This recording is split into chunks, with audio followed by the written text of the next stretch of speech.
Good afternoon, everyone.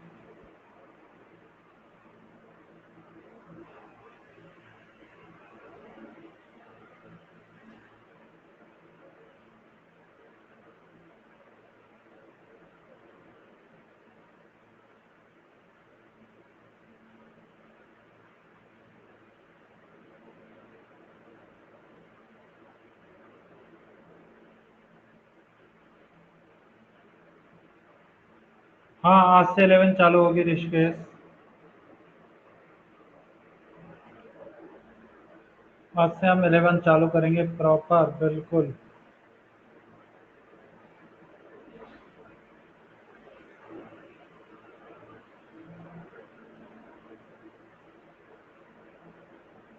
चलो।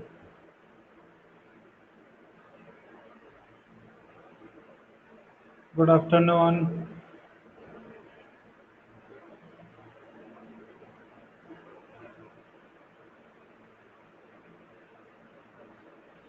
चलो start करें।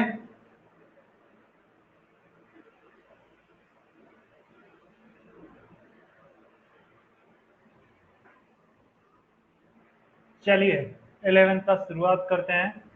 फर्स्ट चैप्टर, हेडिंग डाल लो सभी, unit and dimension.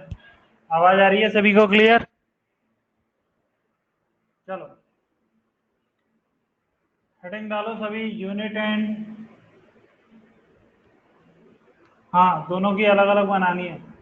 Class notes अलग और होमवर्क अलग। ठीक है, चलिए तो पहला हेडिंग डालते हैं। फर्स्ट चैप्टर हमारा 11th का, बहुत simple chapter, unit and dimension.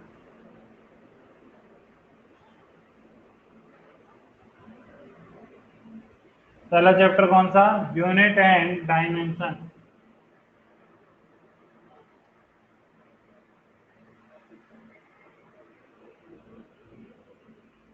चलो, तो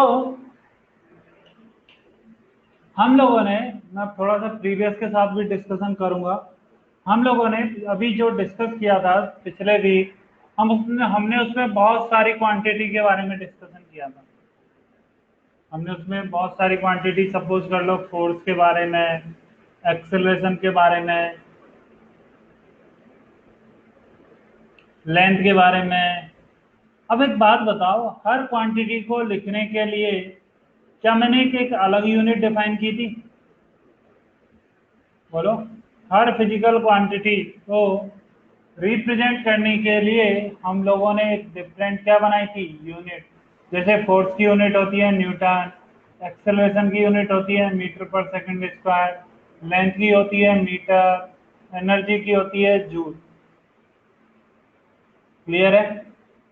तो ऐसे बहुत अलग अलग क्वांटिटी हैं जिनको हमें मेजर करना है। ये सभी क्वांटिटी फोर्स नहीं, अब स्केलर वेक्टर अलग है। हम नॉर्मल डिस्कशन कर रहे हैं सभी क्वांटिटी का जो भी हमने आज तक सीखा है।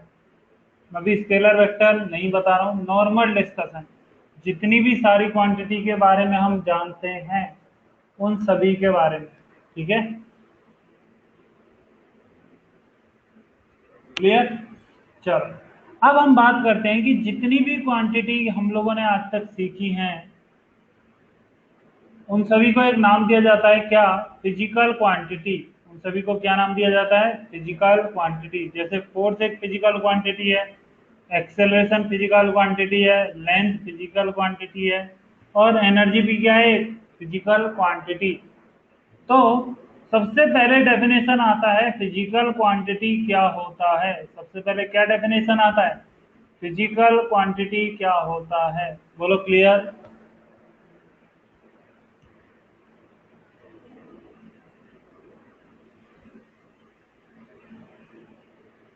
तो फिजिकल क्वांटिटी को डिफाइन किया जाता है कैसे? All quantities, all quantities, all quantities that can be measured, that can be measured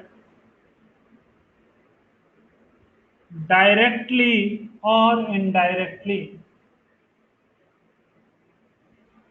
that can be measured directly or indirectly। ऐसी क्वांटिटी जिनको या तो हम डायरेक्टली मेजर कर सकते हैं, जैसे कि सपोज करो लेंथ है, लेंथ को मैं डायरेक्ट मेजर कर सकता हूँ। लेकिन स्पीड, क्या स्पीड को मेजर करने के लिए मुझे डिस्टेंस भी चाहिए और टाइम भी चाहिए? बोलो, समझ में आ रहा है सभी को? लेंथ को तो मैं डायरेक्ट मेजर कर सकता हूँ, 100 मीटर 200 मीटर, लेकिन स्पीड के लिए मुझे टाइम भी चाहिए और डिस्टेंस भी। तो लेंथ तो डायरेक्ट मेजर हो जाती है और स्पीड इनडायरेक्टली। बोलो क्लियर है? तो ऐसी क्वांटिटी जिन्हें हम डायरेक्टली मेजर कर सकते हैं या फिर इनडायरेक्टली मेजर कर सकते हैं are known as physical quantity.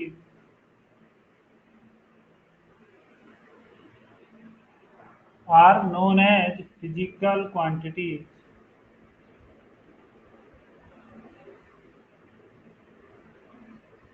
Clear है?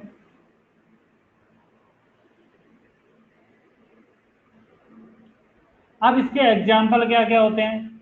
जितनी भी तरह की क्वांटिटी तुम लोगों ने आज तक पढ़ी है वो सब एग्जाम्पल है। जैसे मास ले लो, लेंथ ले लो, एरिया ले लो, volume, area plus volume plus acceleration, force. हाँ, सभी क्वांटिटी फिजिकल होती हैं। जिन्हें हम मेजर कर सकते हैं वो सभी क्या है? Physical quantity. श्रवण, क्वालिटी नहीं, क्वांटिटी। ठीक है?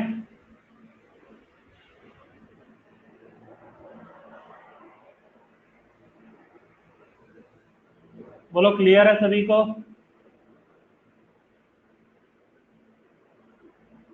चलो ठीक है। चलिए, तो सबसे पहले हेडिंग क्या डालोगे? यूनिट एंड डायमेंशन हेडिंग डाल ली। उसमें फर्स्ट पॉइंट क्या लिखोगे? Physical quantity. उसमें फर्स्ट पॉइंट क्या लिखोगे? Physical quantity. ठीक है?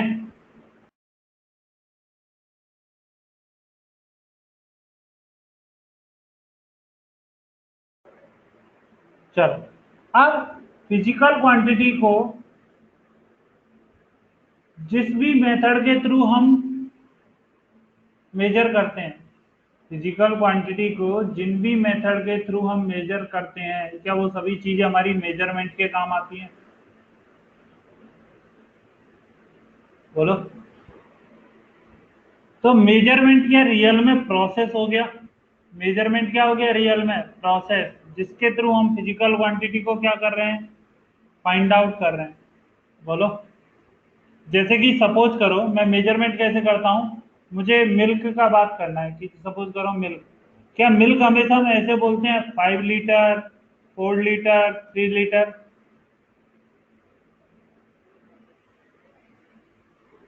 या 200 ml, मिलीलीटर? बोलो, क्या हम इसी तरह से मिल्क को मेजर करते हैं? यदि मैं वेट मेजर करता हूँ, क्या मैं वेट को बोलता हूँ 5 kg, 2 kg, 100 ग्राम? तो हम ध्यान से देखना, क्या लीटर, जब भी हम मिल्क को मेजर कर रहे हैं तो मिलीलीटर या लीटर, क्या ये स्टैंडर्ड क्वांटिटी को रिप्रेजेंट कर रहा है?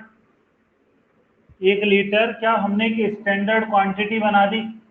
और इसको जितने न्यूमेरिकल से मल्टीप्लाई करेंगे या जितनी वैल्यू से मल्टीप्लाई करेंगे, क्या हमें उतनी ही क्वांटिटी मिल जाती है?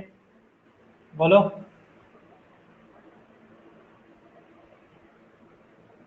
क्या ये बात क्लियर है? तो मेजरमेंट को क्या लिखा जाता है? It is a process. Measurement को क्या लिखा जाता है? It is a process in which, it is a process in which we compare, या we find out, we compare the amount of a physical quantity, amount of a physical quantity, physical quantity physical quantity with a standard quantity with a standard। सभी को आवाज आ रही है?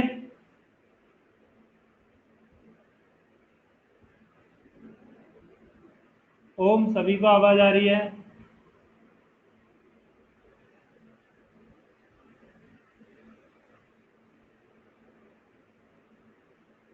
चलो,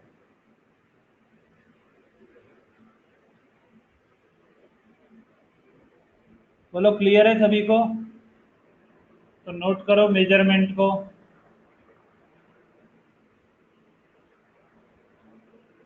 सभी note करो।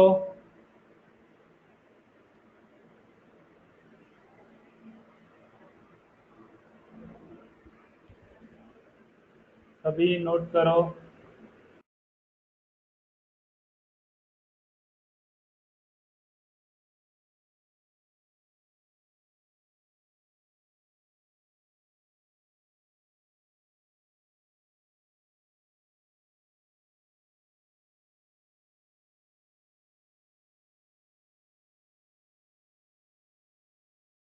देखो, मेजरमेंट क्या है? रियल में एक प्रोसेस है। जैसे कि सपोज कर लो, मैं सिंपल एग्जांपल बताता हूँ। यदि मैं एक स्टेप आगे लेता हूँ तो मैं सपोज कर लेता हूँ मैं 1 मीटर कवर किया। यदि मैं अपना एक स्टेप आगे लेता हूँ तो मैंने क्या सपोज कर लिया? मैंने कितना कवर? 1 मीटर। अब यदि मुझे एक लेंथ मेजर करनी है, मुझे एक लेंथ है, और मैं यदि 100 स्टेप में उस लेंथ को कवर कर लेता हूँ, मैं स्टेप में उस लेंथ को क्या कर लेता हूँ? कवर कर लेता हूँ। तो क्या मैं ये बोलूंगा कि जो यहाँ से पॉइंट ए से पॉइंट बी तक की डिस्टेंस 100 मीटर है? बताओ। मैं सिंपल यही बोलूंगा ना कि यदि मुझे पता है कि मेरे एक स्टेप से डिस्टेंस कितनी कवर होती है? 1 मीटर। और यदि मैं 100 स्टेप लेकर किसी पोजीशन से दूसरी पोजीशन तक पहुंचता हूं, तो मैं क्या ये बोल सकता हूं उनके बीच का जो गैप है वो 100 मीटर का है? बताओ सभी।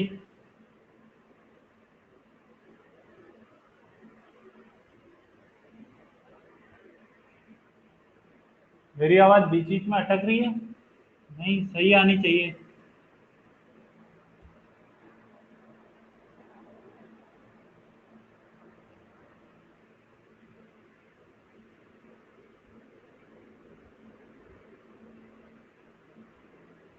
सही आ रही है? चलो, तो क्या ये बात क्लियर हो गई? अब मैंने वहां पर स्टैंडर्ड क्या मान लिया? ठीक है, मैंने वहां पर क्या स्टैंडर्ड मान लिया? मेरा एक स्टेप 1 मीटर। क्या मेरा वन स्टेप 1 मीटर के इक्वल हो गया? अब यदि मैं जितने स्टेप कवर करूंगा, क्या उतनी मुझे क्वांटिटी मिलती जाएगी? क्या उतनी मुझे लेंथ की क्या मिलती जाएगी? क्वांटिटी। बोलो क्लियर है?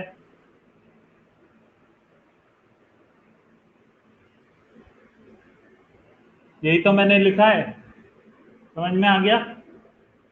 तो स्टैंडर्ड क्या हो गया? 1 स्टेप। और फिर उसको लेकर मैं कितनी भी क्वांटिटी मेजर कर सकता हूँ। ठीक है, चलो नोट करो सभी।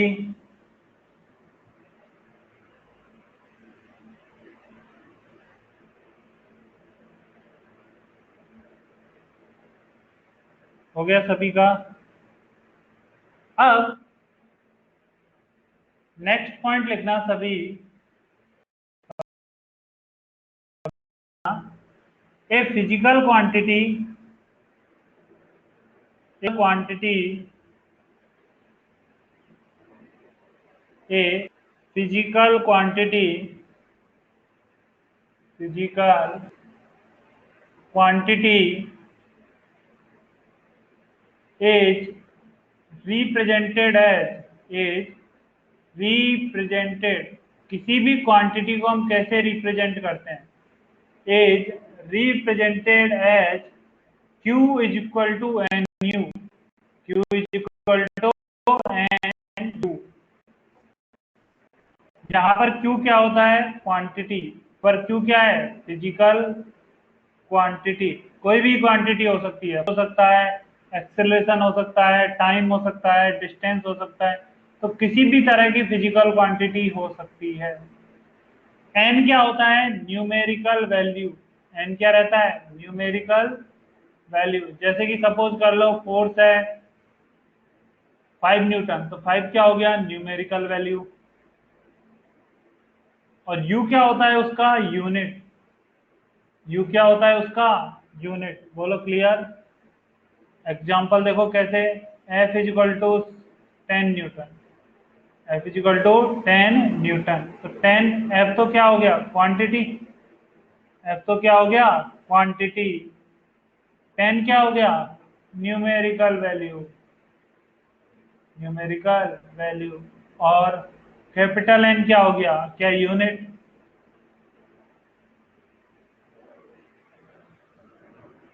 क्लियर है?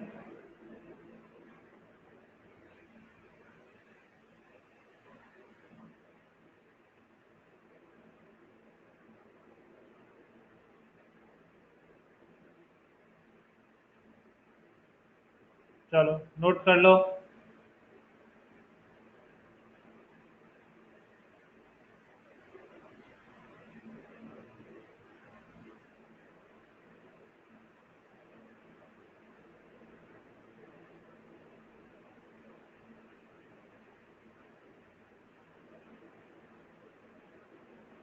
चलो अब ध्यान से देखना, अगला पॉइंट बहुत अच्छा है। अब हमें यूनिट की रियल में रिक्वायरमेंट क्यों आई? हमें रियल में यूनिट की जरूरत क्यों आई कि हमें किसी भी फिजिकल क्वांटिटी के लिए यूनिट लिखना था? अब सपोज कर लो मुझे गिवन है F is equal to 5। F is equal to 5। मुझे एक और चीज गिवन है एल इज इक्वल टू 5। अब यदि मुझे सभी का डाटा ऐसे गिवन हो तो क्या मैं सभी क्वांटिटी को सेम नहीं बोल दूंगा? बोलो। यदि मुझे F is equal to 5 given है, L is equal to 5 given है, ए इज इक्वल टू 5, क्या मेरे लिए ये तीनों सभी सेम हो गई? बोलो। मेरे लिए ये तीनों क्वांटिटी क्या हो गई? सेम। जब तक हमें इनका यूनिट पता नहीं है, जब तक हमें इन तीनों का यूनिट पता नहीं है, क्या ये तीनों न्यूमेरिकल से तो सेम लग रही है? बोलो।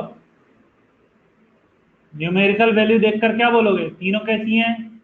सेम। यदि न्यूमेरिकल वैल्यू यदि तीनों की सेम है, लेकिन क्या तीनों का अपना अलग अलग इंपॉर्टेंस है? तीनों का अपना अलग अलग क्या है? इंपॉर्टेंस। तो इन फिजिकल क्वांटिटी को डिस्टिंग्विश करने के लिए, इन फिजिकल क्वांटिटी को डिस्टिंग्विश करने के लिए सबसे अच्छा जरूरत किसका पड़ा? यूनिट का। सबसे अच्छा जरूरत किसका रहा? यूनिट का। तो यदि मैं यहाँ पर एन लिख देता हूँ, यहाँ पर मीटर लिख देता हूँ और यहाँ पर लिख देता हूँ मीटर पर सेकंड स्क्वायर, क्या मैं अब बोल सकता हूँ ये तीनों अलग अलग चीजें हैं? बोलो। अब मैं क्या आसानी से बोल सकता हूँ ये तीनों अलग अलग है? तो यूनिट का रिक्वायरमेंट समझ में आ गया। रियल में यूनिट का रिक्वायरमेंट क्यों आया? क्योंकि अलग अलग फिजिकल क्वांटिटीज को डिस्टिंग्विश करने के लिए जो पैरामीटर इंपॉर्टेंट है वो क्या होता है? यूनिट। ठीक है? समझ में आ गया? चलो, तो अब लिखो, हेडिंग डालो यूनिट। यूनिट क्या होता है? हेडिंग डालो यूनिट। हेडिंग क्या डालोगे?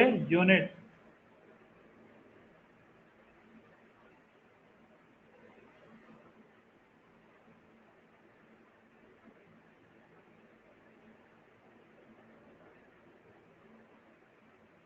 और इसमें लिखना all physical quantities, all physical quantities, all physical quantities, all physical quantities are measured, are measured with respect to a, with respect to with respect to a standard magnitude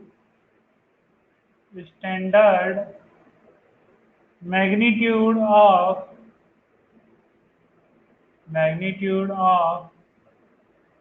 same physical quantity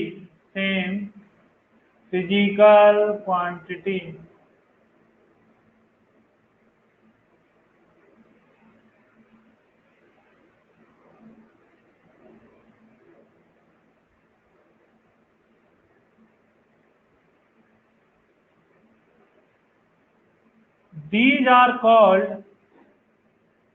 magnitude का मतलब उनका एक fix value रहता है। Magnitude का मतलब क्या है? Fix value. जो एन है ना, ये एन, ये एक फिक्स वैल्यू रहता है उस फिजिकल क्वांटिटी स्टैंडर्ड वैल्यू के लिए। क्लियर है? और वो स्टैंडर्ड वैल्यू के लिए एन का वैल्यू हमेशा 1 होता है। these are called these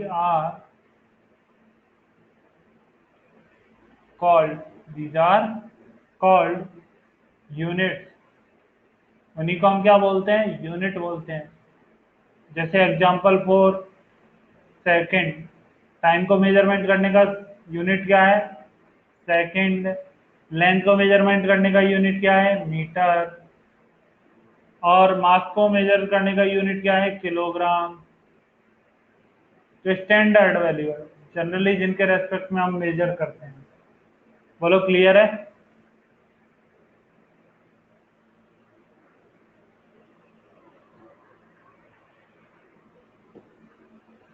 अब थोड़ा सा और सुनना। अब हमें यूनिट तो हमने पता चल गई कि हमें हर किसी को रिप्रेजेंट करने के लिए अलग अलग यूनिट चाहिए, लेकिन मैं एक ही चीज पर डिस्कशन करता हूँ। बहुत पहले ये नोट कर लिया सभी ने? बोलो, ये नोट कर लिया? चल, अब मैं एक छोटी चीज पर डिस्कशन करता हूँ, ध्यान से सुनना। तुम लोगों ने बहुत अलग अलग टाइप की क्वांटिटी सुनी होंगी, यूनिट सुनी होंगी। सपोज कर लो लेंथ पर ही बात करता हूँ, लेंथ पर ही थोड़ा सा और डिस्कशन करते हैं। लेंथ की बहुत सारी यूनिट तुम लोगों ने सुनी है, मैं नाम लिखता जाता हूँ। पहला तो सुनना है तुम सभी ने मिलीमीटर। मिलीमीटर सुना है? मीटर भी सुना है, मैं सभी के बारे में तो नहीं बोलूंगा। किलोमीटर भी सुना होगा, सुना है सभी ने? माइक्रोमीटर भी सुना है।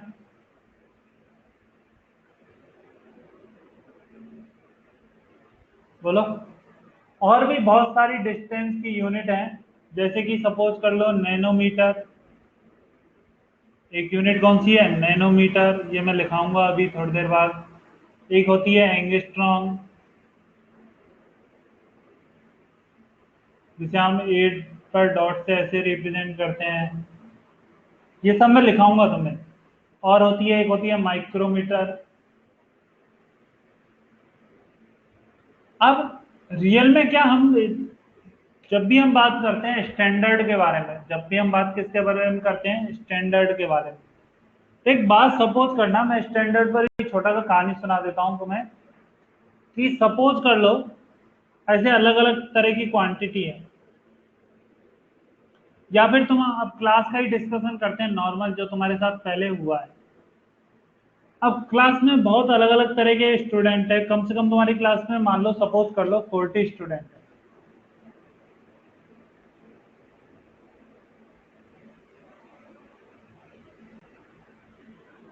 40 स्टूडेंट है।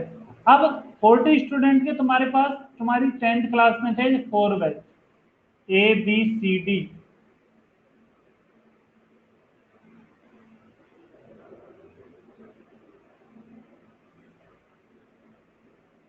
ABCD।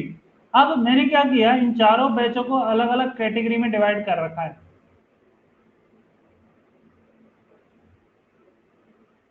इन चारों बैचों को अलग अलग कैटेगरी में डिवाइड कर रखा है। एक तो स्टडी में,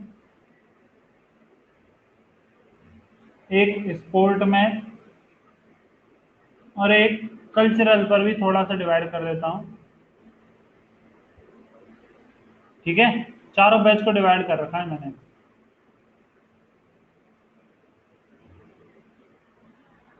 बात समझ में आ रही है? ये सिर्फ मैं एग्जांपल ले रहा हूँ, मैं कुछ बहुत अलग नहीं बताऊंगा। अब ध्यान से देखना, ए बैच स्टडी में बहुत अच्छा है, ए बैच स्टडी में बहुत अच्छा है, कल्चरल में भी थोड़ा सा है, और स्पोर्ट में क्या है, जीरो। ऐसा एक ए बैच है जो स्टडी में बहुत अच्छा है, कल्चरल भी थोड़ा बहुत करता है, लेकिन स्पोर्ट्स में क्या है, जीरो। बोलो क्लियर? अब एक बैच बी है जो स्टडी में एवरेज है, स्पोर्ट में हाँ थोड़ा बहुत खेल लेता है, कल्चरल में भी थोड़ा बहुत अच्छा है, कल्चरल में भी थोड़ा बहुत अच्छा है। ये एक डी बैच है जो स्पोर्ट अच्छे से करता है, कल्चरल थोड़ा बहुत कर लेता है, और पढ़ाई नहीं करता है। मैं मान लेता हूँ ऐसा बैच है जिसमें बच्चे बिल्कुल भी नहीं पढ़ते हैं। और एक सी बैच है, एक बैच कौन सा है, सी, जो हाँ टाइम पर स्टडी भी करता है, टाइम पर स्पोर्ट भी खेलता है, और टाइम पर कल्चरल में भी पार्ट लेता है। क्लियर है? बोलो। अब एक बात पूछी जाए तुमसे, सबसे स्टैंडर्ड बैच कौन सा रहा, सबसे स्टैंडर्ड बैच कौन सा है, बोलो। क्या सी बैच? सबसे स्टैंडर्ड बैच कौन सा है, सी। यानी जिसके रेस्पेक्ट में हम अदर को भी क्या कर सकते हैं, जज कर सकते हैं। हाँ, यदि स्टडी का पैरामीटर होता तो ए बैच होता, लेकिन यहाँ पर मुझे कंबाइंड पैरामीटर देखने हैं, यहाँ पर मुझे क्या देखने हैं, कंबाइंड पैरामीटर। स्टडी के में तो पक्का ए सबसे क्या है, अच्छा। लेकिन यदि मैं कंबाइंड पैरामीटर देखूं तो सबसे अच्छा कौन है, सी। तो क्या मैं अब सी के रेस्पेक्ट में क्या बोलूंगा, कि सी के रेस्पेक्ट में ए पढ़ाई में अच्छा है लेकिन स्पोर्ट में वीक है, सी के रेस्पेक्ट में ए पढ़ाई में अच्छा है लेकिन स्पोर्ट में क्या है, वीक है, और कल्चरल कैसा है, सही। बोल सकता हूं? बोलो। क्योंकि रियल में क्या होता है कि जब भी हम क्लास का बात करते हैं तो क्लास में हमेशा जज, जो पूरी क्लास को जज किया जाए, वो कभी भी एक टॉपर से जज नहीं होता है। क्लास में यदि पूरी क्लास में एक टॉपर प्रेजेंट है तो हम कभी भी ये नहीं बोल सकते हाँ हमारी क्लास का रिजल्ट 100% है, नहीं। हम एवरेज निकालते हैं और एवरेज के हिसाब से क्या करते हैं, जज करते हैं। हम हमेशा क्या फाइंड आउट करते हैं, एवरेज, कि हाँ इसमें टॉपर वाले 10 बच्चे हैं, मीडियम वाले ज़्यादा हैं, और कम वाले थोड़े से कम है। उससे हम क्या जज करते हैं, एवरेज। और जिस बैच का एवरेज अच्छा रहता है, क्या उसको जनरली अच्छा बैच बोल दिया जाता है? तो ऐसा ही किसके साथ हुआ, जब हम क्वांटिटीज का यूनिट डिसाइड कर रहे थे, तो अब मेरे पास अलग अलग तरह की यूनिट आ गई। लेंथ को ही मेजर करने की मेरे पास बहुत 10 से 12 यूनिट है, लेंथ को ही मेजर करने की 10 से 12 यूनिट थी। अब ये डिसाइड करने पर अंतर आ गया कि हम किसको स्टैंडर्ड माने, हम किसको स्टैंडर्ड माने, कि कौन सी यूनिट स्टैंडर्ड होगी। तो जब भी हम बात करते हैं हमें स्टैंडर्ड यूनिट के बारे में डिस्कशन करना है, तो इसीलिए स्टैंडर्ड यूनिट मानने के भी कुछ क्या बता दिए, पॉइंट। स्टैंडर्ड यूनिट मानने के क्या बता दिए, पॉइंट। बोलो क्लियर है? क्या ये बात समझ में आ गई सभी को? बताओ, क्या ये बात क्लियर है सभी को? चल, तो ये नोट करने वाला इसमें कुछ भी नहीं है, ये मैंने तुम्हें समझाने के लिए बताया। तो इसीलिए हम लोग क्या लिखते हैं, नेक्स्ट पॉइंट लिखना, important characteristics of unit, important characteristics of, important characteristics of unit.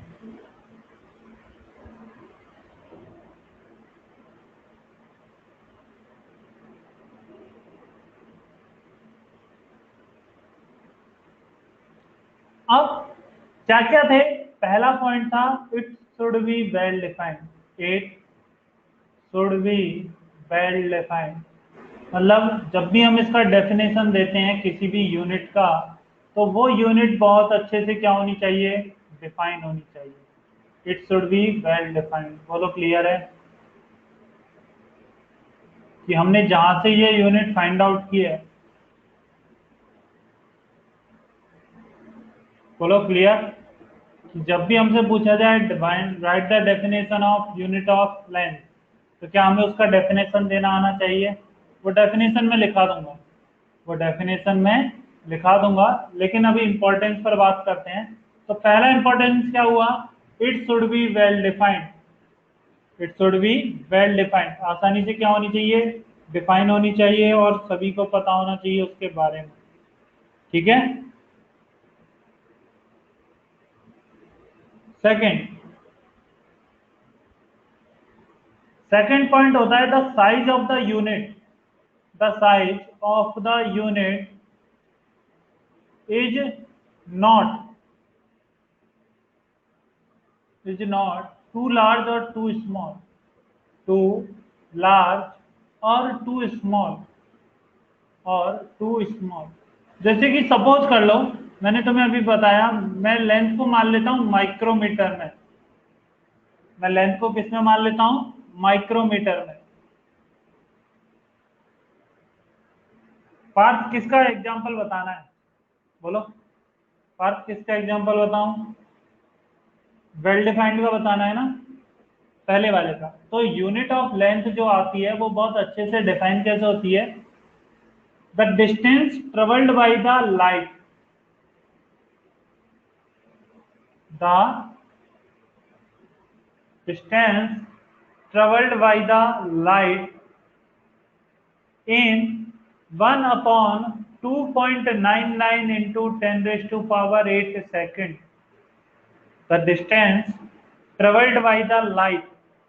क्योंकि यदि हम बात करते हैं लाइट के बारे में, क्या लाइट के बारे में तुम्हें सभी को पता है, सबसे फास्ट कौन मूव करता है, लाइट।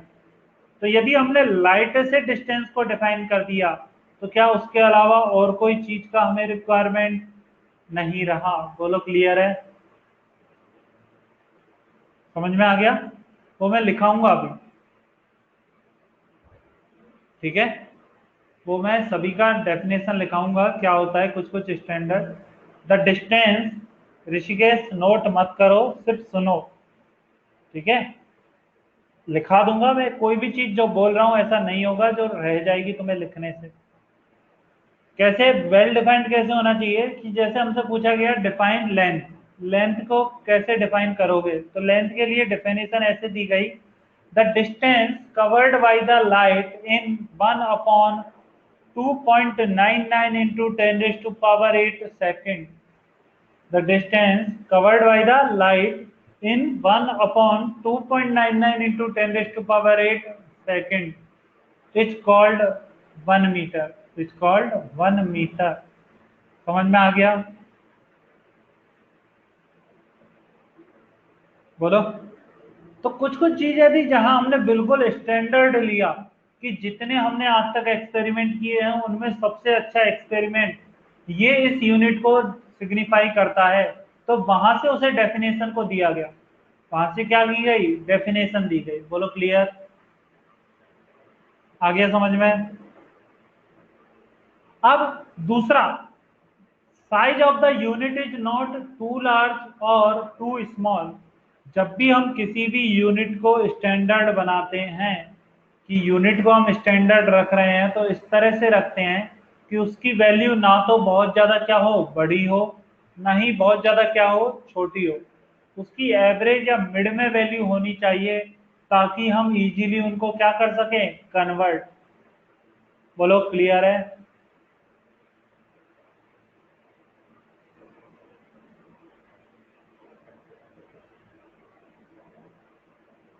तो इसका थर्ड पॉइंट होता है it can be easily convertible, it can be easily convertible.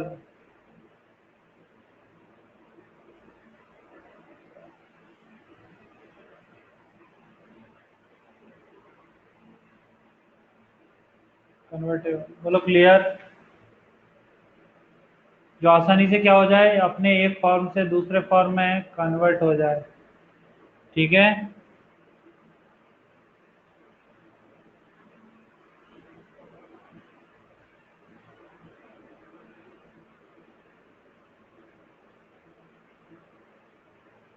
हो गया।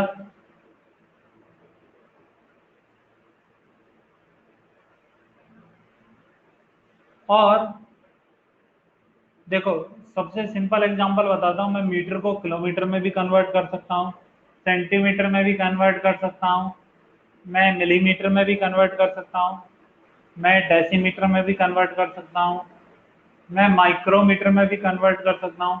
तो इजीली कन्वर्टेबल है, मतलब मुझे वो वैल्यू हमेशा क्या रहती है, याद रहती है। समझ में आया? अब यदि मुझे गिवन हो स्टैंडर्ड यूनिट है micrometre, convert the micrometre into kilometre, क्या तुम सब यही काम करोगे? पहले माइक्रोमीटर को किस में कन्वर्ट करोगे, मीटर में, फिर मीटर को किस में कन्वर्ट करोगे, किलोमीटर में। बोलो क्लियर है?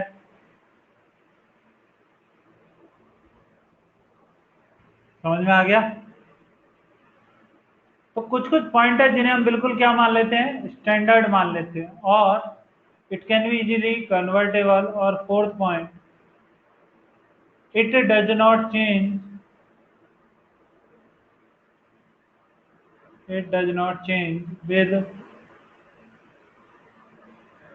तो डच के एक मिनट रुको, it should not change with time and other physical condition, it should not change with time and other physical condition, time and other physical condition, other physical condition, like temperature, pressure,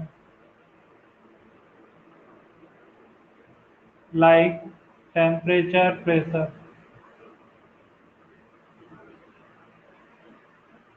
तो बहुत सारी physical condition के हिसाब से इसको change नहीं होना चाहिए। बोलो क्लियर है?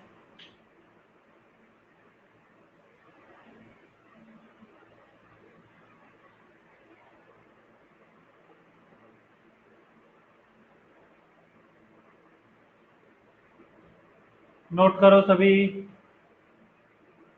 सभी नोट करो।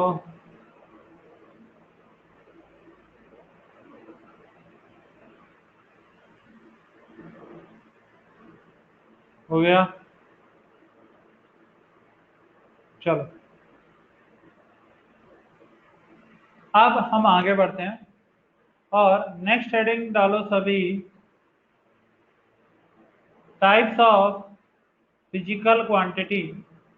नेक्स्ट हेडिंग क्या डालोगे, types of physical quantity, types of physical quantity. Physical quantity को भी हमने दो पार्ट में डिवाइड कर दिया। जनरली तो हम फिजिकल क्वांटिटी को दो पार्ट में डिवाइड करते हैं, physical quantity.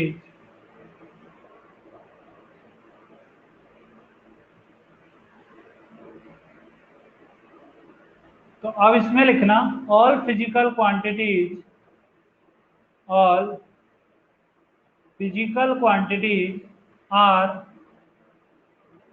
all physical quantities are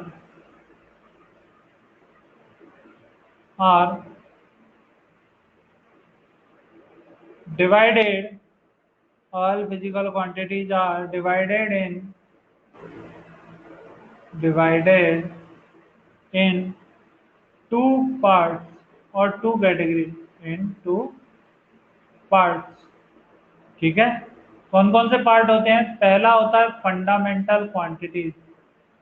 पहला कौन सा होता है? Fundamental quantities.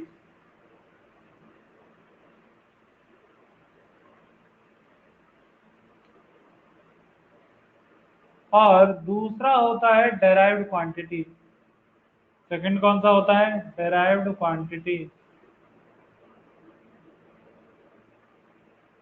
सेकंड कौन सा होता है? Derived quantities. ठीक है? पहला कौन सा होता है? फंडामेंटल क्वांटिटीज, और दूसरा कौन सा होता है? Derived quantities. कैसे? हमने इनको दो पार्ट में इस तरह से डिवाइड किया कि कुछ को तो हमने क्या बना दिया, स्टैंडर्ड क्वांटिटी या फंडामेंटल क्वांटिटी, कुछ क्वांटिटीज को तो हमने क्या बना दिया, फंडामेंटल क्वांटिटी, और कुछ को क्या बना दिया, डेराइव्ड। कुछ को क्या बना दिया, डेराइव्ड। तो फंडामेंटल क्वांटिटी का क्या डेफिनेशन दिया गया, these quantities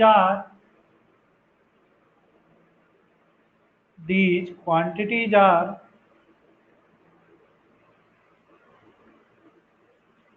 independent from each other।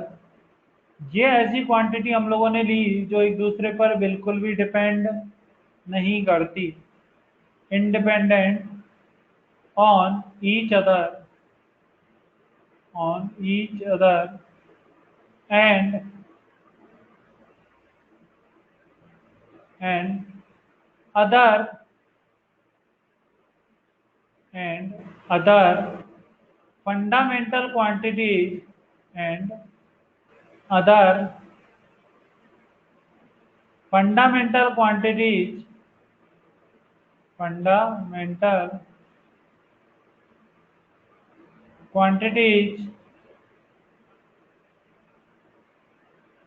cannot be derived,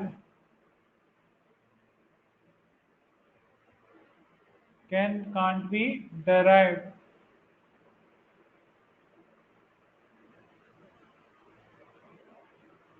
from this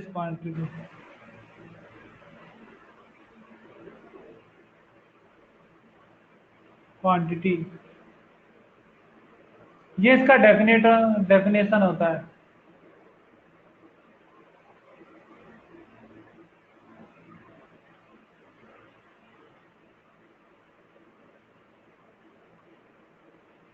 ये इसका क्या होता है, डेफिनेशन किसका, फंडामेंटल क्वांटिटी का। चलो अब एक बात बताओ, मैं कुछ फंडामेंटल क्वांटिटीज के नाम बताता हूं, जैसे कि देखो example for mass, length, time, current,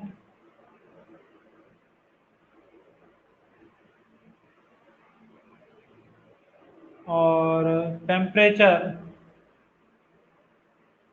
amount of substance, और एक और ल्यूमिनियस इंटेंसिटी।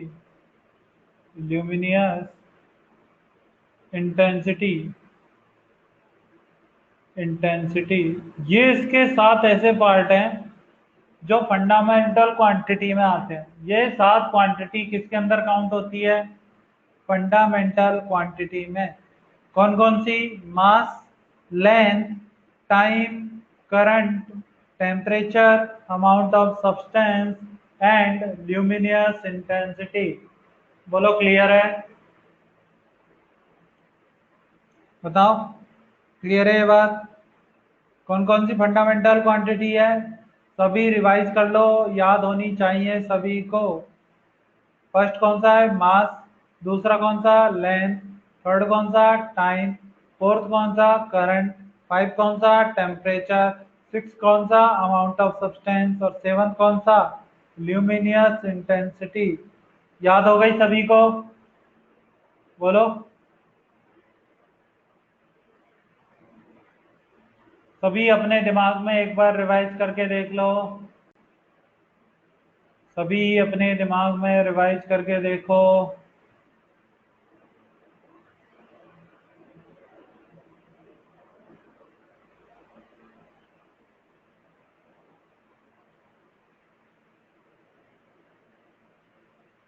कर लिया सभी ने, बोलो।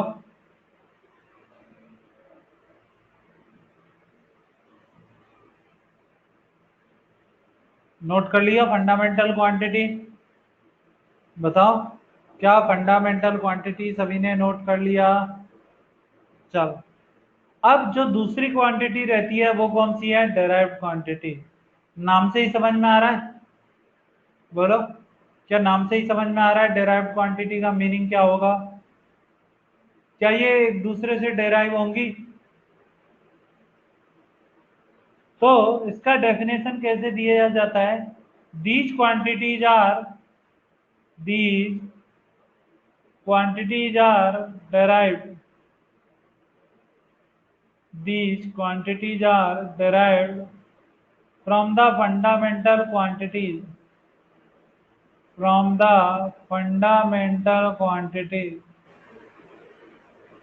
fundamental quantities. These quantities are derived from fundamental quantities.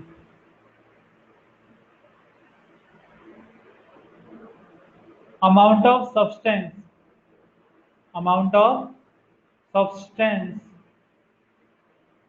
और ये है ल्यूमिनियस इंटेंसिटी। चाहो तो मैं लिख देता हूं दोबारा से, ठीक है।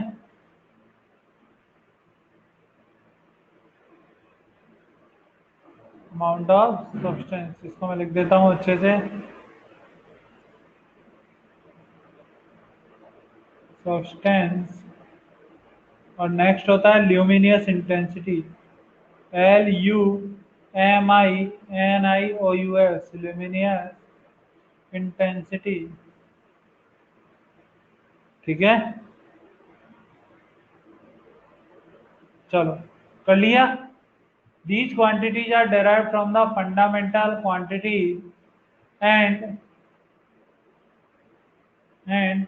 they can be dependent on each other. And they can be dependent on each other.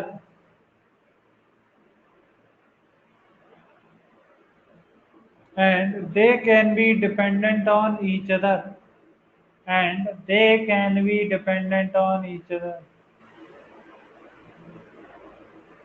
Dependent on each other. On each other. Each other. Example लिखो, स्पीड। एग्जाम्पल क्या लिखोगे?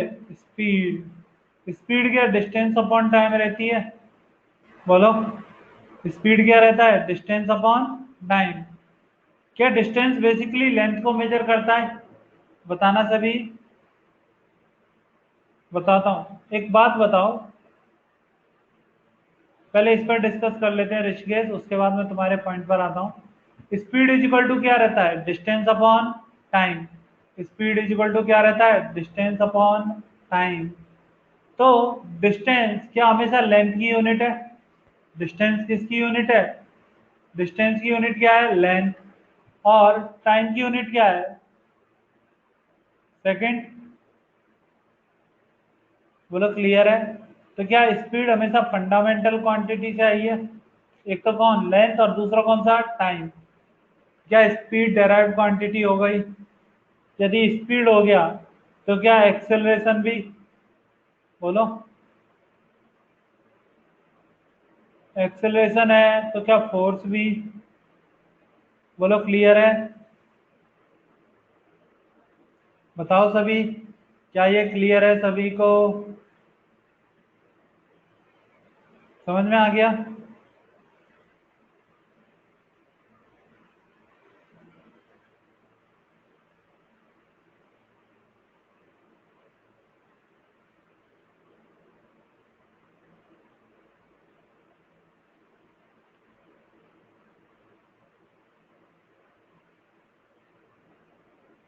चलो, अब ऋषिकेश तुम्हारी बात पर आते हैं, और तुमने मुझसे पूछा है कि how fundamental quantities can independent on each other. Can नहीं होता है, वो आर इंडिपेंडेंट है, वो हमेशा एक दूसरे से क्या रहती है? इंडिपेंडेंट। कैसे? सोचो, बताता हूं। सपोज करो मेरे पास एक मास है, मुझे एक ऑब्जेक्ट का मास है mkg। ऑब्जेक्ट का मास कितना है? mkg, ठीक है। बोलो, एक ऑब्जेक्ट का मास कितना है? mkg। और ये पूछा जाए कि अब तुम्हें इस ऑब्जेक्ट की लेंथ बतानी है। बोलो, यदि मुझसे पूछा जाए तुम्हें इस ऑब्जेक्ट की लेंथ बतानी है, तो क्या तुम उस ऑब्जेक्ट की लेंथ बिना मास फाइंड आउट किए भी बता सकते हो? बताओ, बोलो। यदि तुम्हें एक ऑब्जेक्ट की लेंथ पूछी जा रही है, तो क्या तुम्हें उसके मास की जरूरत होगी? बोलो। मेरे पास एक ब्लॉक है क्यूब का, उसका एक का मास है 10 kg और दूसरे का मास भी 10 kg है। दूसरे का मास भी 10 केजी, और एक की लेंथ 50 मीटर और एक की लेंथ 10 मीटर। एक की लेंथ 50 मीटर और दूसरे की लेंथ 10 मीटर। क्या उनकी लेंथ मेजर करने के लिए मुझे मास का जरूरत था या नहीं? बोलो, उनकी लेंथ के मेजर करने के लिए क्या मुझे मास का रिक्वायरमेंट था? बताओ। नहीं था ना मास का रिक्वायरमेंट। तो फिर क्या मास और लेंथ हमेशा एक दूसरे पर से इंडिपेंडेंट है? बोलो, मास और लेंथ तो क्या है? इंडिपेंडेंट। ऐसे ही टाइम, क्या टाइम कभी भी किसी पर डिपेंड किया है? बोलो, क्या टाइम हमेशा कंटिन्यूअसली फ्लो मूव करता है? टाइम तो कंटिन्यूअसली क्या होता है? मूव करता है। बोलो, क्लियर है सभी को? तो टाइम भी किसी पर डिपेंड नहीं करता। अब एक बात बताना, यदि मैं किसी ऑब्जेक्ट का टेम्परेचर इंक्रीज करता हूं 100 kg, तो मुझे टेम्परेचर चेंज करना है 100 kg पर, तो क्या मुझे उसके मास से मतलब होना चाहिए कि मुझे इसका टेम्परेचर चेंज करना है 100, तो इसका मास 5 किलो हो या 10 किलो, क्या मुझे टेम्परेचर तो 100 ही करना है?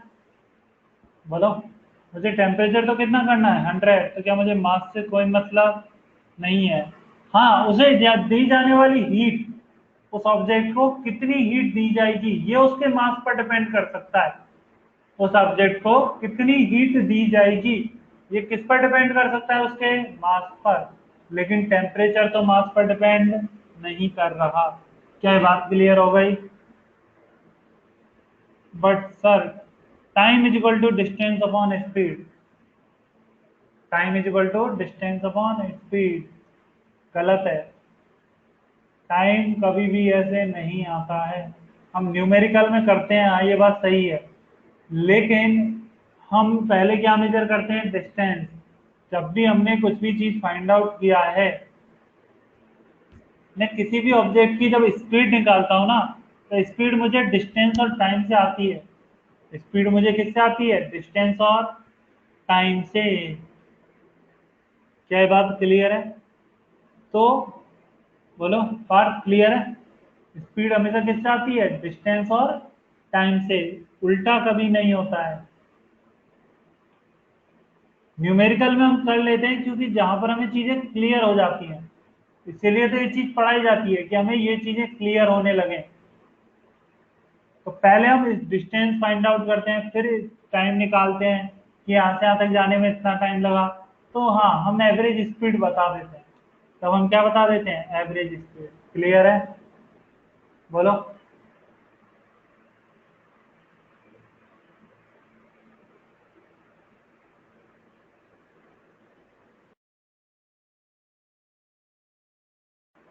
चलो आगे बढ़े। बोलो, आगे बढ़े।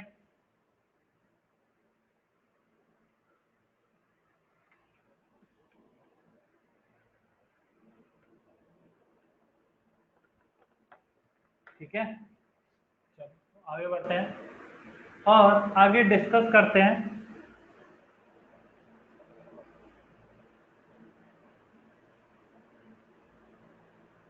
तो ये तो बात हो गई हमारी किसके ऊपर? फिजिकल क्वांटिटीज के ऊपर। ये तो किसके ऊपर डिस्कशन हो गया हमारा? फिजिकल क्वांटिटीज के ऊपर। अब इन फिजिकल क्वांटिटीज को, जो फंडामेंटल क्वांटिटी है, यदि हम फंडामेंटल क्वांटिटी मेजर कर लेते हैं, तो क्या हम डेराइव्ड क्वांटिटी भी मेजर कर पाएंगे? बोलो, यदि हमें सारी फंडामेंटल क्वांटिटीज के बारे में पता होगा, तो हम हर डेराइव्ड क्वांटिटी मेजर कर सकते हैं। कैसे, ये हम बाद में सीखेंगे। इतना बात क्लियर होना चाहिए कि यदि हमें मेजरमेंट का करना है, तो हमें फंडा क्वांटिटीज के बारे में पता होना चाहिए। तो इन्हीं फंडामेंटल क्वांटिटीज को मेजर करने के लिए कुछ यूनिट ऑफ सिस्टम बनाए गए। इन्हीं फंडामेंटल क्वांटिटी को मेजर करने के लिए कुछ फिक्स सिस्टम ऑफ यूनिट या यूनिट ऑफ सिस्टम तैयार किए गए। वो 3 सिस्टम थे। वो कितने सिस्टम थे? 3 सिस्टम।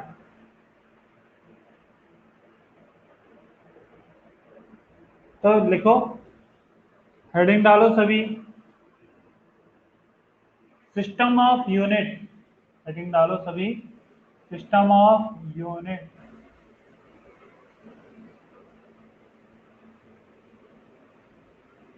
System of unit. और इसमें लिखना to measure the physical quantity, to measure the physical quantity, to measure the physical quantity, physical quantity different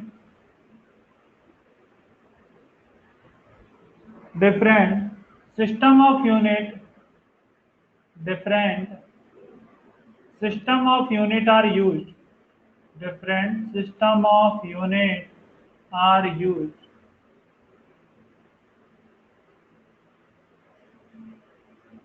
different system of unit are used।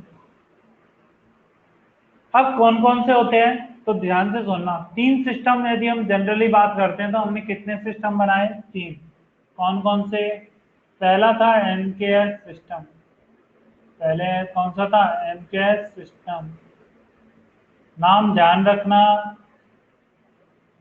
बहुत यूज आएंगे, मैं पूछता भी रहूंगा। दूसरा था सीजीएस सिस्टम, दूसरा कौन सा था? CGS system. और जो थर्ड था वो थर्ड था एफपीएस सिस्टम। कितने सिस्टम हो गए? तीन। बता रहा हूं, पहले नाम तो बता दूं।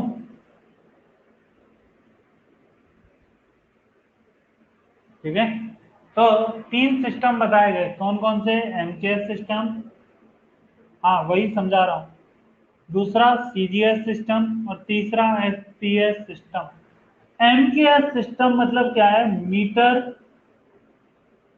मीटर किलोग्राम और सेकंड, मीटर किलोग्राम और सेकंड सिस्टम। ये था सेंटीमीटर, ये कौन सा था? सेंटीमीटर, ग्राम और second system. Metre kilogram second system, centimetre gram second system, foot pound और सेकंड, फुट पाउंड और सेकंड सिस्टम। अब नाम क्लियर है? बोलो। एफपीएस, सीजीएस और एमकेएस, क्या अब नाम क्लियर हो रहे हैं? बोलो, क्या आप सभी को नाम क्लियर है?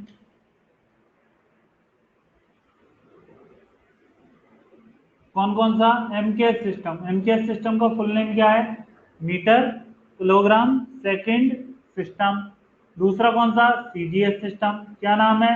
Centimetre gram second system, centimetre gram second system.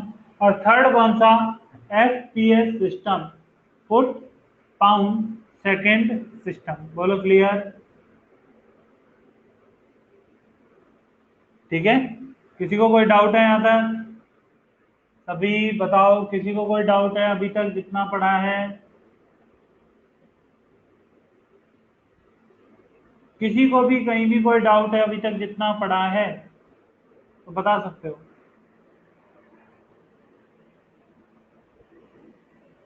Foot FOAT नहीं होता है।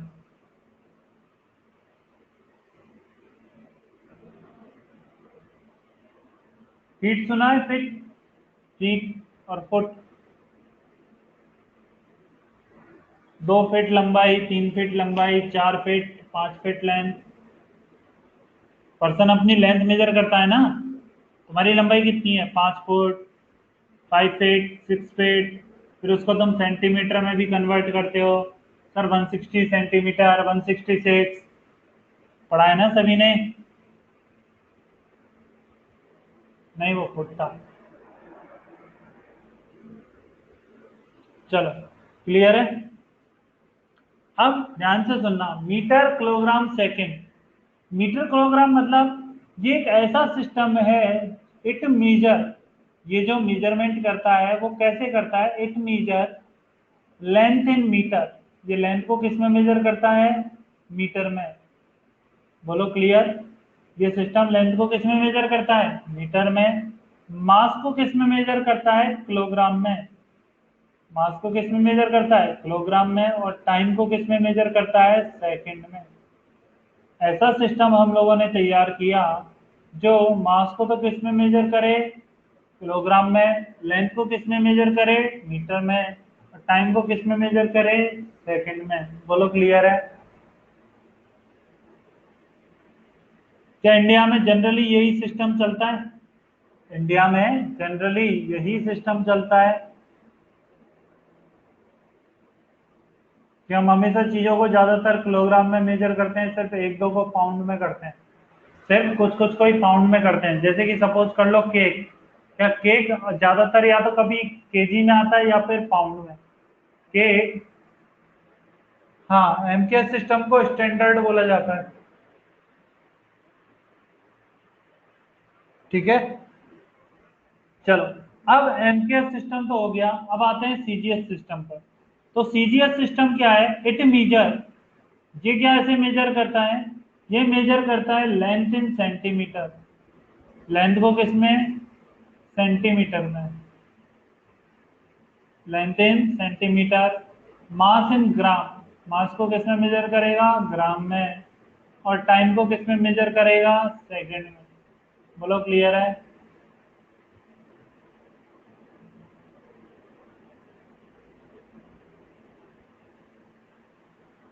अब थर्ड सिस्टम पर भी आ जाते हैं।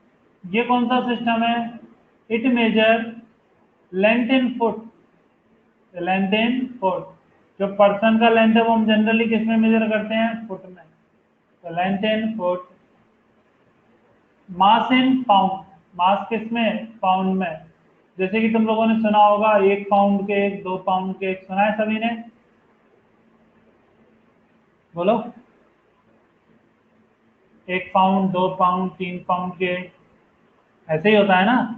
या फिर कहीं कहीं पर मास आ जाता है 1 केजी के एक, हाफ केजी के एक। और टाइम को किस में मेजर करता है, सेकंड में। टाइम को किस में मेजर करता है, सेकंड में। बोलो क्लियर है। बताओ, क्लियर। चलो नोट कर लो सभी।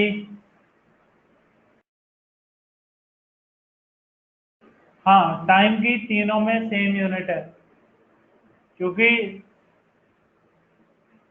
समय गतिमान होता है, इसलिए उसकी एक ही यूनिट बना दी गई, कौन सी, सेकंड। क्योंकि हर जगह टाइम की यूनिट अलग रखते तो बहुत गड़बड़ी होती। चलिए, टाइम की एक कॉमन यूनिट बनाई, कौन सी, सेकंड। ठीक है, करो नोट।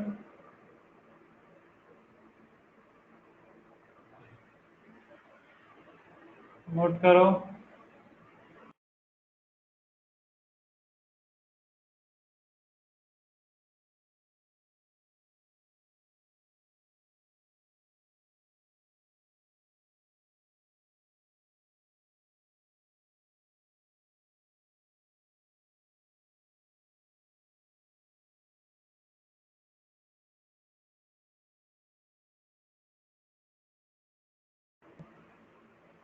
अब तुम लोगों ने नाम सुन लिया अलग अलग सिस्टम का। अलग अलग सिस्टम अलग अलग जगह पर यूज हो रहा है, अलग अलग सिस्टम अलग अलग जगह पर यूज हो रहा है। तो क्या किया गया, इन सब के अलग से एक सिस्टम बना दिया गया। क्योंकि यदि हम बात करें तो क्या ऑल ओवर द वर्ल्ड क्या कंटिन्यूसली एक्सपोर्ट और इंपोर्ट चलता ही रहता है। ऑल ओवर द वर्ल्ड क्या कंटिन्यूसली एक्सपोर्ट और इंपोर्ट होता ही रहता है। ठीक है। और यदि कंटिन्यूसली एक्सपोर्ट और इंपोर्ट होता है तो आप किसी जगह पर लेंथ को फुट में मेजर कर रहे हैं, किसी जगह पर मीटर में, किसी जगह पर सेंटीमीटर में। यदि हर किसी ने अपना अलग अलग सिस्टम बना लिया, हर किसी ने अपना अलग अलग सिस्टम बना लिया, तो क्या वर्ल्ड वाइड जो एक्सपोर्ट और इंपोर्ट है किसी भी चीज का, क्या उसको करने में कुछ परेशानी आएगी।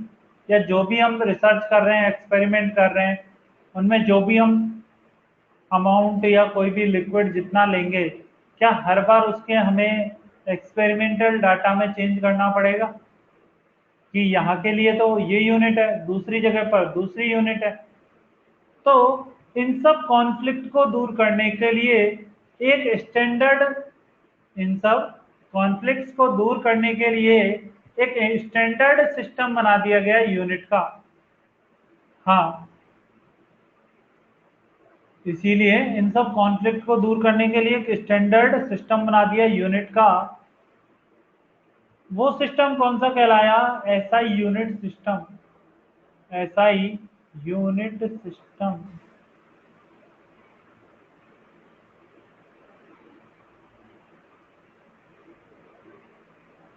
International system of unit. SI unit system का मतलब क्या है? International system of unit. ठीक है, SI unit system. SI unit system क्या बोलता है? It follow the MKS system. It follow the MKS system. It follow the MKS system, but there are some quantities also. Quantity are also in it. ये real में follow किसको करता है? MKS system को, लेकिन ये अपने ही खुद कुछ यूनिट और रखता भी है। बोलो क्लियर है? फॉलो किसको कर रहा है? एमकेएस सिस्टम को। एमकेएस सिस्टम का मतलब मास को हम किस में मेजर करेंगे? किलोग्राम में। मास को किस में मेजर करेंगे? किलोग्राम में। लेंथ को किस में मेजर करोगे? टाइम में। और सॉरी, लेंथ को किस में मेजर करोगे? सेकंड में। लेंथ कब से टाइम में मेजर होने लगा? लेंथ को तो मीटर में मेजर करोगे ना। टाइम को किस में मेजर करोगे? सेकंड। टाइम को किस में मेजर करोगे? सेकंड में। ठीक है, ये तो एमकेएस सिस्टम का था। और इसने साथ में क्या बोला कि ये कुछ क्वांटिटीज को और रखता है। अब उन क्वांटिटीज को हम लोगों ने, पहला क्वांटिटी आई हमारे पास टेम्परेचर। पहली क्वांटिटी कौन सी आई? टेम्परेचर। टेम्परेचर को ये मेजर करता है किलोग्राम में, सॉरी, टेम्परेचर को किस में मेजर करता है? केल्विन में। टेम्परेचर को किस में मेजर करता है? केल्विन। क्या नाम सुना है? तो स्टैंडर्ड टेम्परेचर मेजरमेंट का यूनिट कौन सा है? केल्विन। दूसरा, ये मेजर करता है करंट को। करंट का नाम सुना है? करंट, इलेक्ट्रिसिटी, आई। ओम क्या हुआ? बोलो, ओम क्या हुआ? करंट को मेजर करता है। करंट का यूनिट क्या होता है? बताओ, करंट का यूनिट क्या होता है?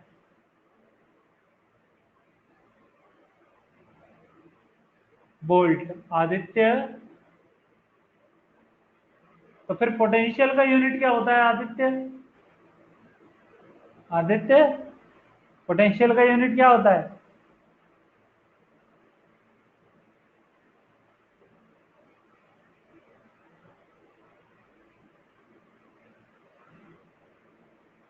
हाँ, एम्पियर। करंट को हम किस में मेजर करते हैं? तो ये लेक्चर रिकॉर्ड हो रहा है, जिसको थोड़ा भी प्रॉब्लम हो वो बाद में आराम से देख सकते हो। ठीक है, यदि किसी को ऐसा लगे कि उसको प्रॉब्लम हो रहा है और कुछ पोर्शन में प्रॉब्लम है, तो वो टाइम नोट कर लेना। हाँ, अप्रोक्सीमेटली इतने रेंज में मेरा नेटवर्क प्रॉब्लम था, उतना रेंज को बाद में देख सकते हो। ठीक है, और कोई परेशानी नहीं आएगी। बोलो क्लियर?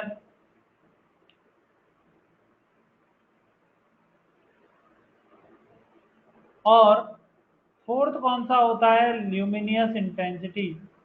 अगला कौन सा? Luminous intensity. LUMINIOUS, luminous intensity.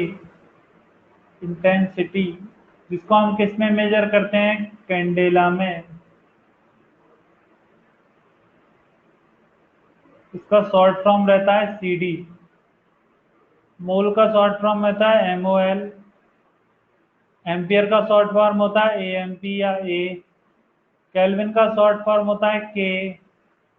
Time का, सेकंड का तो SEC लिख देते हैं। मीटर को M से रिप्रेजेंट कर देते हैं। और केजी को तो केजी लिखते हैं। बोलो, क्लियर है सभी को? बस, ये ल्यूमिनियस इंटेंसिटी का याद रखना है। इसका यूनिट क्या होता है? कैंडेला। इसका यूनिट क्या होता है? कैंडेला। नोट कर लिया यहाँ तक? तो ये तो कुछ क्वांटिटी अभी रखी हुई है। ये तो सारी कैसी हैं? Fundamental quantity. ये सभी तो कैसी हैं? Fundamental quantity. फंडामेंटल क्वांटिटी हैं ये सभी। लेकिन इसी के साथ ये दो क्वांटिटी और रखता है जिन्हें हम बोलते हैं सप्लीमेंट्री क्वांटिटी। Supplementary quantity. ये साथ तो क्या रखता है? Fundamental quantity. ऐसा यूनिट सिस्टम कितनी फंडामेंटल क्वांटिटी रखता है? 7। और सप्लीमेंट्री क्वांटिटी रखता है कितनी? 2। और कितनी सप्लीमेंट्री क्वांटिटी रखता है? 2। सप्लीमेंट्री क्वांटिटी कौन कौन सी है? पहली होती है प्लेन एंगल। क्या एंगल का नाम सभी ने सुना है? बोलो। प्लेन एंगल नाम सुना है सभी ने? 0 डिग्री, 10 डिग्री, 5 डिग्री। नाम नहीं सुना है प्लेन एंगल का? पार्थ, पार्थ प्लेन एंगल नाम नहीं सुना, जिसे हम थीटा से रिप्रेजेंट करते हैं? Angle covered particle. मैथ में नहीं सुना है तुम लोगों ने एंगल?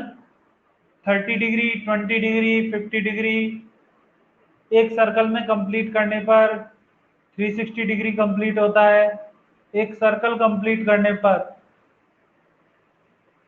पार्थ नहीं सुना है? हाँ, थीटा। बोलो, सुना है ना सभी ने नाम? 0 डिग्री, 30 डिग्री, 60 डिग्री। मैथ में सुना होगा साइन 0 डिग्री 0, साइन 90 डिग्री 1। वहां पर डिग्री क्या बताती है? एंगल। तो एक तो होता है प्लेन एंगल थीटा, और दूसरा होता है सॉलिड एंगल। दूसरा कौन सा होता है? Solid angle.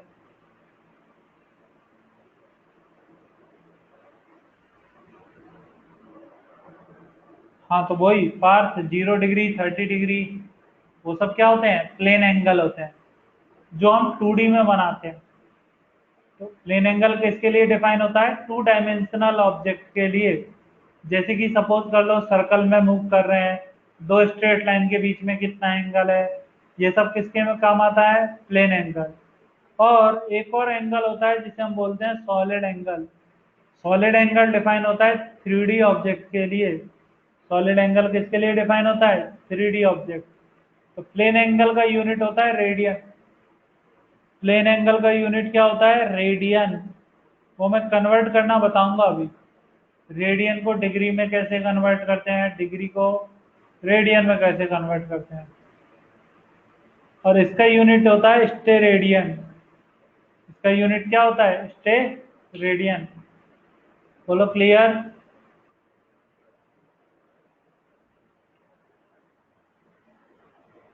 ओमेगा। जैसे तुम ओम नहीं बनाते हो, ओम, ओम बनाते हो ना सभी? ऐसे ओम, 5 ओम, 6 ओम, ओम का साइन ऐसे ही बनाते हो ना रेजिस्टेंस में? तो सॉलिड एंगल का रिप्रेजेंटेशन ऐसा ही होता है ओम से। सॉलिड एंगल का रिप्रेजेंटेशन इस तरह से होता है ओम से। ठीक है?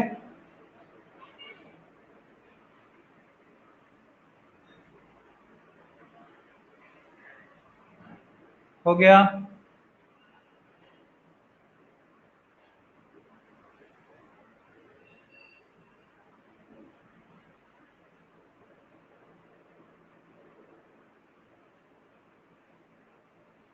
बोलो, क्लियर है सभी को? चलो सभी जल्दी से सातों फंडामेंटल क्वांटिटी और दोनों सप्लीमेंट्री क्वांटिटी याद करो। सभी जल्दी सातों फंडामेंटल क्वांटिटी और सप्लीमेंट्री क्वांटिटी दोनों याद करो।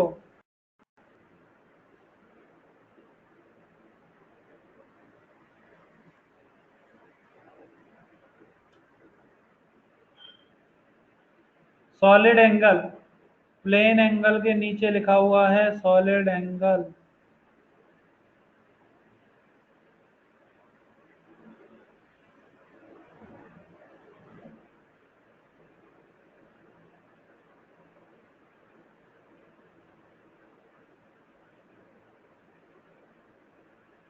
ठीक है, पंकज हो गया?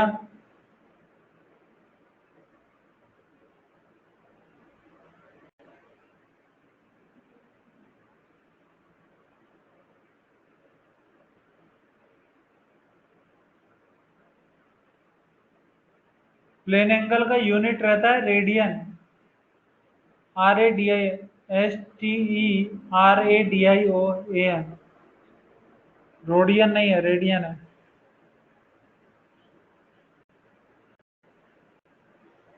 ठीक है, हाँ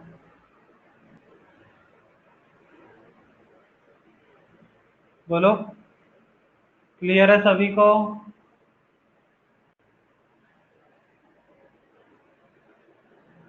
चलो पढ़ लिया सभी ने एक बार? सभी फंडामेंटल क्वांटिटी और सप्लीमेंट्री क्वांटिटी हो गई।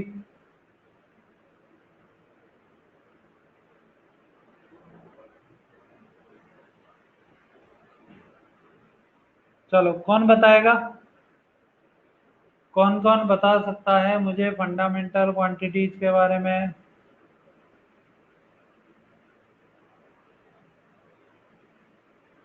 बताओ सभी, कौन कौन को, किस किस को याद हो गया और कौन कौन बता सकता है?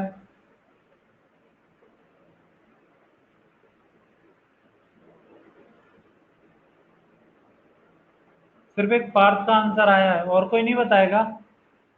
नहीं, सिर्फ क्वांटिटी और उनका यूनिट।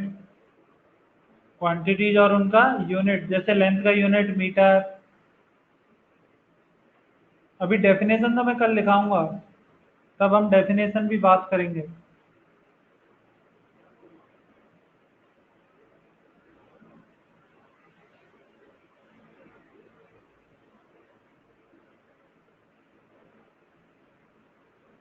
चलो बताओ। चलो, ऋषिकेश बता सकता है, ऋतुज बता सकता है, पार्थ बता सकता है, अमृता, सुशील। और कोई नहीं बता सकता? श्रवण बता सकता है? इतने लोग हैं तब भी नहीं बता सकते? कैसे बताएं, बात सही है। चलो मैं माइक ऑन कर सकता हूँ, मैं जिसका नाम लूंगा वो अपना माइक ऑन हो जाएगा उसका, वो बता सकता है। चलो सबसे पहले स्टार्ट करते हैं ऋतुज से। ऋतुज बताओ, तुम्हारा माइक ऑन हो गया, तुम बोल सकते हो अभी। ऋतुज, ऋतुज बोल सकते हो?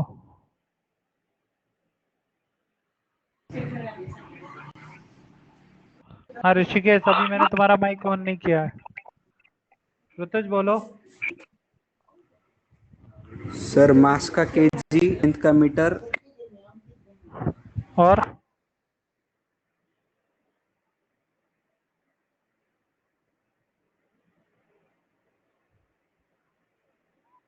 अब तुम चीटिंग कर रहे हो। चलो किसी और को मौका दिया जाए। ऋषिकेश बोल रहा है सर मुझे चांस दो। ऋषिकेश तुम्हें चांस दिया जाए?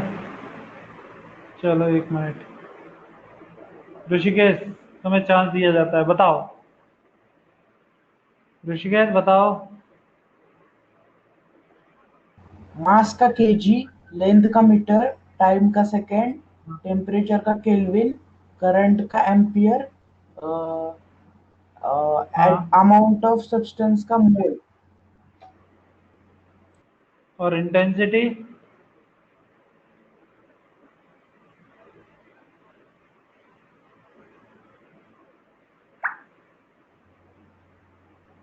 ल्यूमिनस इंटेंसिटी का कैंडेला। चलो, और किसी को बताना है? बोलो, और किसी को बताना है?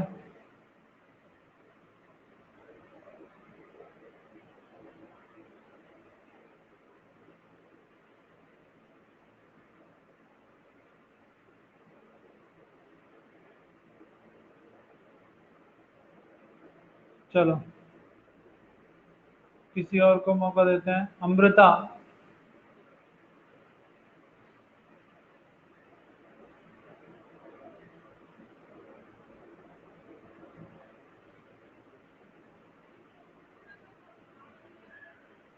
अमृता बताओ, जल्दी, सातों का एक साथ बोलना है। अमृता। Yes sir. मास का केजी, लेंथ का मीटर, टाइम का सेकंड, टेम्परेचर का केल्विन, करंट का एम्पियर, अमाउंट ऑफ सब्सटेंस का मोल और ल्यूमिनस इंटेंसिटी का कैंडेला। और सप्लीमेंट्री? प्लेन एंगल का रेडियन एंड सॉलिड एंगल का स्टेरेडियन। ओके, चलो, और किसी को बोलना है?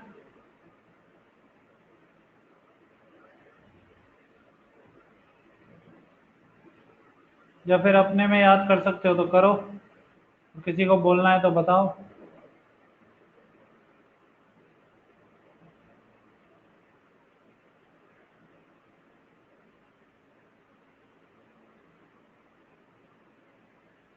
चलो,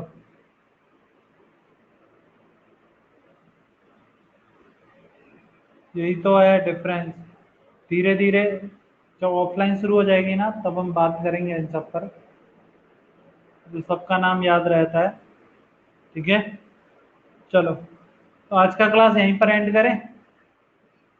धीरे धीरे पढ़ते हैं, कल सब कुछ पढ़ के आना है, जितना मैंने आज सिखाया है सब कल की क्लास में पढ़ा हुआ या रिवाइज होना चाहिए। बोलो क्लियर?